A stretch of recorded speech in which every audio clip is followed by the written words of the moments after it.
So, Harry Purcell, another almost tactically brilliant run. Did you see the Dutch athlete coming up on your shoulder? Did you think you had it won? No, I sort of brushed by 200 to go and sort of maybe got into a nice relaxed stride, hit 100 to go and sort of could feel the wheels coming off a bit. So I only saw him literally coming up maybe 2 meters up to the line, and that was sort of it.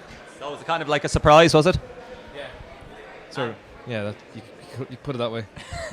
A mild surprise. I was just saying last year, Thiemann Coopers from the Netherlands snuck up on him and took the victory. And again, it was kind of a repeat from last year. But pretty much, though, tactically, you were kind of spot on. What way do you sort your Did you have a plan in mind before the race? I didn't want to get sort of bunched up. I wanted to maybe like a nice open stride, sort of sit second, third. And then when I hit 200, sort of 250 push on, that's sort of all fell into place like I planned. Yeah, and what way did you devise your race planning? Because last week the lads were commentating and you said you ran a brilliant tactical race. Again, you pretty much got it spot on bar the last couple of metres, but in general you stayed out of trouble. You were right in second, third, like you say.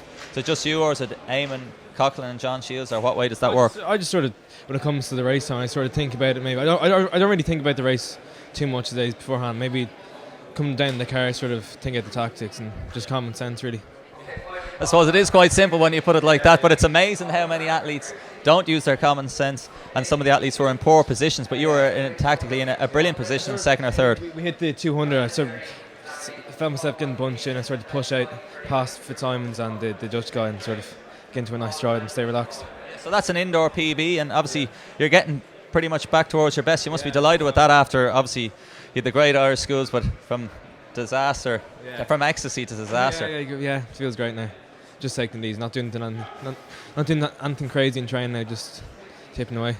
So what's next? Will you do any other races before the national indoors?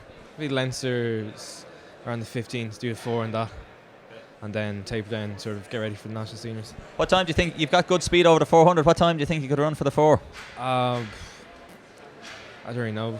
I've been going well in training, like, so up there with Paul and team in Kervick, so I'd like to get a nice 48.5, 48 flat even? Or? Have to wait and see. Exactly, yeah.